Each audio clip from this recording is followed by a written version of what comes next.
In this video, I will be showing you how to download and install TradingView desktop app on Windows.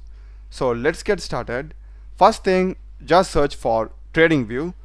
We'll be having here the official link. Select it. We'll be having here the more option. Hover over it. Hover over downloads. Here we are having the desktop app. Select it.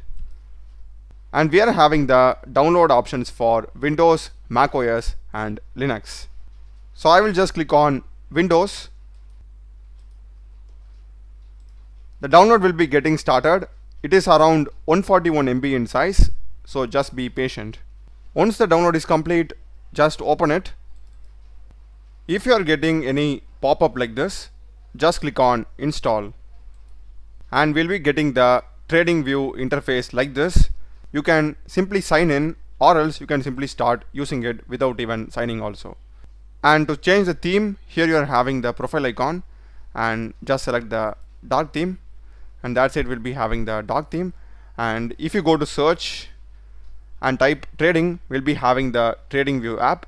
You can simply pin it to taskbar and easily access it. That's a video, guys. Do check the playlist of my channel.